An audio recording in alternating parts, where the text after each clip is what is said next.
Madame, Monsieur, bonjour et bienvenue dans cette rubrique culture sur Médien TV. Du 22 au 25 novembre, Rabat accueille la 4e édition de Visa for Music. Pour nous en parler, j'ai le plaisir de recevoir aujourd'hui Brahim El-Meznet. Bonjour. Bonjour. Alors, vous êtes un acteur culturel, musicologue, directeur artistique du festival Timitar d'Agadir et aussi, donc pour l'occasion, fondateur de Visa for Music. Alors avant de parler chiffres et de programmation, qu'est-ce que c'est que Visa for Music? Bon, le nom est très révélateur, on a envie de voyager. Alors, qu'est-ce que c'est Visa for Music?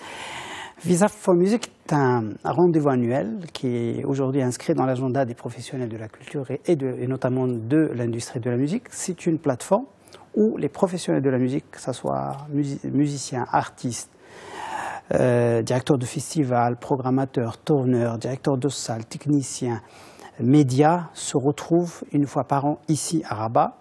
Il y a à peu près 7 marchés de cette nature sur le continent africain.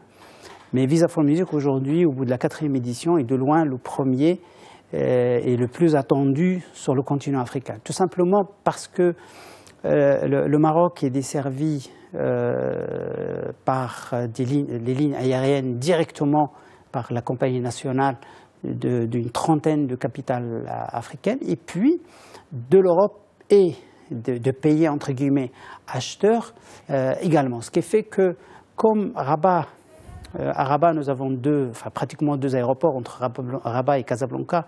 Nous recevons des professionnels du monde entier, à peu près 1200 professionnels chaque année. Donc c'est un rendez-vous où il y a des concerts devant les directeurs de festival et devant les professionnels, mais aussi ouvert au grand public, aux passionnés. Nous avons également des conférences, des débats liés aux sujets qui nous interpellent, notamment sur l'état sur la question d'immobilité, sur la question des industries créatives et tous ces sujets-là. Il y a des speed meetings, il y a du one-to-one, il y a des formations, parce que nous travaillons beaucoup avec les collègues du continent sur ce qu'on appelle le développement, tout simplement sur tout simplement. Est-ce qu'aujourd'hui, quand on parle de ce festival, parce que c'est un festival, Visa for Music, on parle de 40 artistes qui ont été triés sur une base de 1000 candidatures. D'abord, comment faites-vous ce choix? Comment s'opère?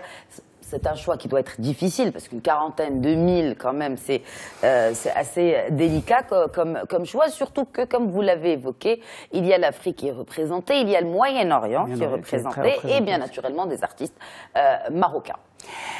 Tout simplement, chaque année, nous recevons des centaines de candidatures d'artistes, principalement d'ailleurs du continent, parce que nous avons souhaité depuis le départ donner une grande place au continent africain, parce que c'est quand même la source des musiques actuelles. C'est un continent extrêmement riche, avec des potentialités exceptionnelles. Nous avons voulu donner plus de place bien évidemment au continent africain. Nous recevons chaque année, comme je disais, des centaines de candidatures. Cette année, nous avons reçu exactement 1042.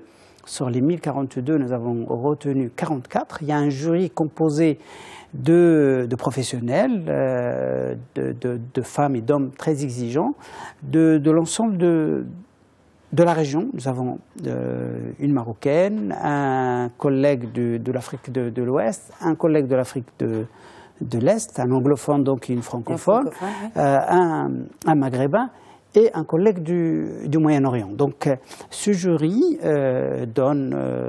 fait ses choix, et à partir de là, bien évidemment, il y a beaucoup de frustration, parce que malheureusement, nous ne pouvons pas retenir l'ensemble des candidatures. Nous avons d'ailleurs d'excellentes candidatures. Nous espérons chaque année, bien évidemment, le choix de chaque année est totalement différent de l'autre, puisque le jury change également chaque année.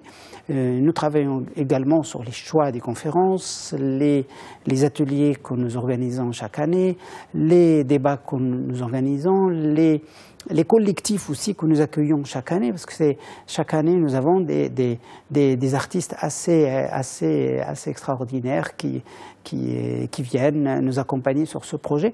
Et c'est un rendez-vous auquel sont très attachés les professionnels de Contino, parce que c'est un moment qui leur permet aussi de retrouver leurs collègues d'autres pays, pas uniquement les collègues du Maroc, mais les collègues de l'Afrique centrale rencontrent des collègues de l'Afrique de l'Ouest, et des projets même intercontinentaux se développent ici à Rabat. Donc c'est vraiment devenu un rendez-vous auquel sont très attachés nos collègues du Contino. Alors quand on parle justement de professionnels de la musique aujourd'hui, quel regard portez-vous justement sur cette industrie musicale en Afrique? Est-ce que nous sommes arrivés aujourd'hui à une maturité qui nous permet aussi de nous positionner? Vous l'avez très bien dit au tout début de cet entretien, c'est la base même de plusieurs styles musicaux, ce continent africain. On en est où aujourd'hui? Elle en est où, cette industrie musicale africaine? Aujourd'hui, effectivement, l'informel, il est encore très présent, y compris chez nous, malheureusement. Tout simplement, il y a quelques années, il y avait un équilibre, même dans cet informel, entre guillemets. Aujourd'hui, les choses vont très vite, parce qu'on est passé pratiquement au non-objet, puisqu'on est dans un monde en grande partie virtuel, mais nous essayons de développer avec ce projet l'aspect live, parce que il y a de plus en plus de salles qui ouvrent sur le continent africain, de plus en plus de festivals qui se développent, et donc nous voulons défendre par Visa for Music la mobilité aussi entre les pays, parce que nos artistes, par exemple du Maroc, aillent de plus en plus vers les territoires subsahariens, parce qu'aujourd'hui, ça se développe beaucoup, l'industrie de la musique se développe beaucoup, nous avons des artistes qui se vendent aujourd'hui très cher, une musique qui est très désirée, l'exemple de Nigeria, du Ghana et d'autres pays qui avancent très vite. On le voit aussi chez nous au Maroc, il y a de plus en plus d'artistes aujourd'hui qui sont désirés ailleurs, et c'est pour ça que ce marché ou ce salon a cette vocation de mettre sous les projecteurs nos artistes du Maroc, mais aussi du reste du continent, pour qu'ils aient aussi leur place dans l'agenda des grandes manifestations internationales, pas uniquement dans les marchés traditionnels, mais aussi sur des marchés nouveaux, en Amérique latine aussi, mais aussi en Asie, et tous ces professionnels qui viennent, on permet à nos artistes, notamment marocains ou ceux de continent, d'être exportés soit aux États-Unis, soit en Corée, mais aussi si on voit le bilan des 3 premières éditions, et ça a été le cas. Est-ce que Visa for Music a été un tremplin pour des artistes, pour de jeunes artistes marocains ou africains, pour briller à l'international? Oui, ça a été un énorme tremplin, parce que ça a apporté plus de 300 dates de concert pour nos artistes marocains, et autant pour les artistes du continent, plus d'1 million d'euros de retombées dans les poches de nos artistes, mais aussi, c'est-à-dire c'est aussi une énorme action aussi pour nous, parce que c'est de soft power, ça a permis à faire rayonner la culture marocaine, mais aussi la culture africaine d'une manière générale. Aujourd'hui, l'Afrique est un énorme marché aussi pour la musique. Il ne faut pas oublier, il y a plus de 700 millions de smartphones qui tournent sur le continent, plus d'1 milliard d'habitants. Et je pense que la culture a énormément sa place dans cette diversité à la fois des territoires du continent, mais aussi dans les industries créatives d'une manière générale. Brahim, juste un dernier mot, les têtes d'affiche de cette année. Donc on a une Khansa Batma, on a le groupe algérien Raïna Rai, des Tunisiens, des Africains, les têtes d'affiche à ne surtout pas rater cette année. C'est très difficile pour un directeur de défendre un artiste ou un autre, mais en tout cas, il y a une une diversité exceptionnelle qui va être présente. Je donne rendez-vous au public pour rencontrer des artistes exceptionnels, soit du Maroc, comme fait Salah Azizi. Oui. On a des artistes Marema de Sénégal, Elida Almeida, une voix fabuleuse du Cap-Vert, des DJ absolument magnifique, parce que nous avons aussi un désir de défendre la musique actuelle africaine.